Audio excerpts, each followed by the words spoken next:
Jai Guruji and Shukrana Guruji. I think I have goosebumps today coming here, and I don't know how he's sort of manifests anything and everything. It was just a thought. I'd come to New York for a wedding, and how this has all fallen into place. Just before I was leaving, I met Anita Kumar, and she said, "You must meet Aarti when you are there, and you would love it, and you will connect. It's beautiful. It's a beautiful energy." And I call up Aarti, and Aarti says, "We are having a satsang on Sunday at the Mandir in New Jersey." I said, "New Jersey?" Now I'm completely lost. I have no clue how I'm supposed to come, how I can reach. So she said, "Don't worry, I'll figure out. I'll try and ask some Sangat." And then I'll end up meeting Anu Moga. And I don't know how it happened. And I just mentioned to her that I'd spoken to Aarti and I'd love to be there in the Mandir in New Jersey. And she said, "You know what? I've been thinking about it as well. And okay, let's make it happen." And there's another Sangat who's also been wanting to go. So let's see if she can also come. But I'd love to go. I said, "This is amazing, amazing, amazing." So here I am, Guruji's Darbar, and I'm just here and I just still can't believe it. It's his love is so immense that I think I was so tearful when I came in. I was just full of emotions and I said, "Your love is just everywhere." And I see all the Sangat and the beautiful energy, the smiling faces. I think it's the ultimate in life. So my journey actually started just in 2021. 2020, I heard about Guruji, and when this Sangat shared about Guruji, and I said, "What's gone wrong with her at this age in life? She's getting involved with gurus and all." Sorry, Guruji Maharaj, but I think this was the thought process that came at that time. And but at the same time, when she mentioned Guruji, I had no clue who I'm talking to or who I'm hearing about. I visualized his Swaroop. And 5 minutes later, when she takes me to the room where she had made his darbar, I see and I said, "This is exactly the Swaroop that I saw." And she said, "There you go." So that was the start of my connection with him. And then the following year, I was living in South Africa, and we had been there for about 24 years. And during COVID time, my mother-in-law was going through dementia, so she wanted us to visit her in India. So we took a trip down to India, and we got caught into COVID. So my husband tested positive, and a week later, I tested positive. So the journey was very traumatic because we both were in the hospital at the same time. And yeah, so in the hospital, my husband passed away 4 days later. And I had no clue about it. So I was told about it about 2 weeks later. Because the night he went, I turned critical as well. And it was that Delta variant, which was quite severe actually.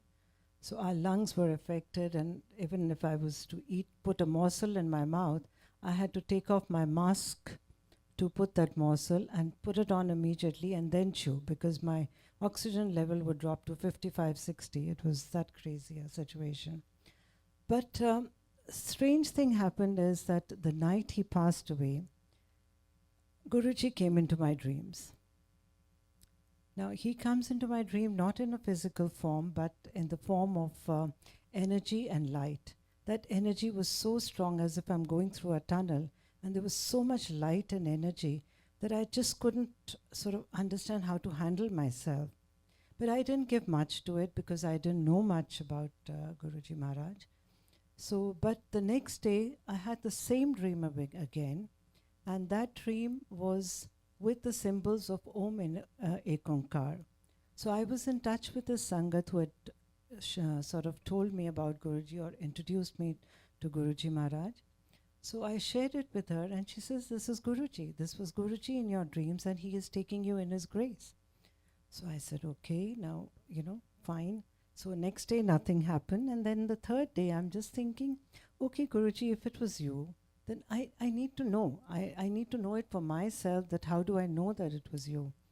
So the third day, what happens in the time, like, in India, that time it was such a chaotic situation that the nurses didn't have time to breathe. There were beds even outside the hospitals, and they were staying for 12 to 15 hours or 18 hours a day. And this nurse suddenly passes by me, my room, and she comes back. And I had a playlist playing because I was being sent all these playlists to play. So I was playing this playlist, and she hears it and she comes and says, Jai Guruji. And I said, Jai Guruji? I said, I had never heard the term Jai Guruji till then. And I said, how did you even know that I know about Guruji? She says, no, I heard the playlist and I felt that Guruji was anyways telling me to come and be with a Sangha, to look after a Sangha. Now, I had not slept because I was very claustrophobic with that mask. So it had been about 4 or 5 days that I could not sleep at night. Now, she comes and presses my feet, and for about half an hour, in that time, half an hour, and puts me to sleep. So, Guruji Maharaj, this was pure validation of your being there at that time. Anyways, but about 2 weeks later, when I was getting discharged and I came to know that my husband is gone, I couldn't come to terms that why has he taken me in his grace and taken away my husband. So I was in a battlefield, and 2 months later, I flew down to Dubai. Total denial. I was given this book, Light of Divinity, to carry with me. And I kept telling this Sangat, I said, no, I'm not going to read it. I'm just not ready for it. She says, no, this is a calling that I have to give it to you, so just keep it in your bag. I said, okay. I left it in my stroller bag. I didn't even take it out. So 3 months later, it was 3 months later in Dubai, that I was looking for something and I found my stroller bag. And in the middle of the night, actually 2 a.m., and I take out this book, Light of Divinity. I read just the first page of it, and around 3 o'clock, 3 a.m., I would have read it, and 7 a.m., I get an invite for a satsang in Dubai. Now, this person does not know, I even know about Guruji, anything. But his ways are so mystic and amazing that, I asked her, I said, how did you know? She says, no, I didn't know. But yours was the first invite that I sent out to, and I just wanted, I don't know how it went. It just went to you. So I said, okay. Anyways, I was quite skeptical about going. I didn't know what a satsang is. I thought it's something that everybody gets together, and, I just didn't know what I was in for. So anyway, she said, just come. So my daughter-in-law, sort of persuaded me that, no, let's go. I'll also come with you. So I said, okay. So we went for a satsang a week later, and that was the biggest release of my life that I had. I think I was tearing for those 2 hours that I heard his playlist, and I didn't think I was it was the most calming feeling I had, as if I had sort of an outlet. And after that, I felt beautiful, but still I was in a battlefield. But this Sangat actually tells me the next day, she says, I've spoken to Anita Kumar Aunty, and she's coming in town. She's in Georgia right now, and I'd really like you to meet her. So I said, I don't know. I said, okay. So anyways, it worked out. Next day, I thought I'll go meet her for half an hour. But we had about a 4-hour session together. And I have to say, Guruji has his ways. He sends his Sangat to change your life. That was my life-changing experience for me, because she made me focus from grief to gratitude. She started making me see everything in the light of gratitude. How your life is blessed. You have beautiful children. You are comfortable. You had a beautiful life all the years that you spent. You've traveled the world. You have everything going for you. So, just the focus had to change from grief to gratitude. And also the fact of acceptance. So there is no permanence.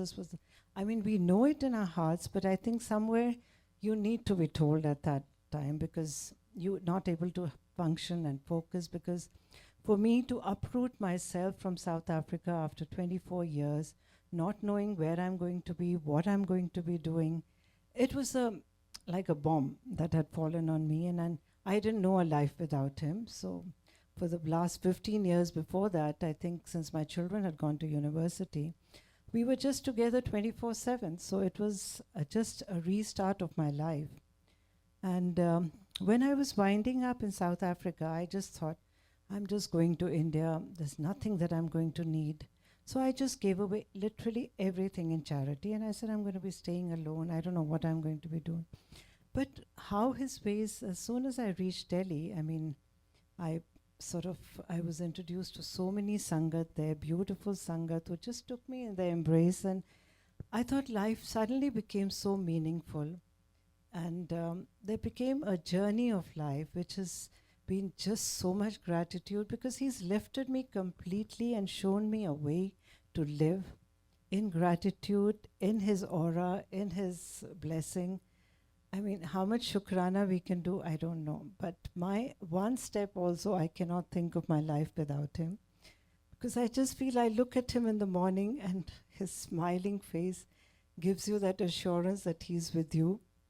I mean, when I was in the hospital, there was this little, this thing about, um, Guruji's little clip that came to me with this girl putting his head on his lap, and he had that white aura around him, that white light.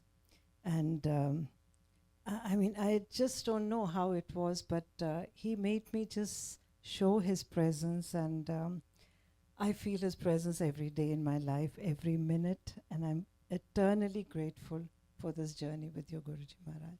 Thank you all for listening out to my journey, but it's been so special coming here. Thank you, Aarti, for making it happen. And huge blessings, Guruji Maharaj. Thank you. Thank you.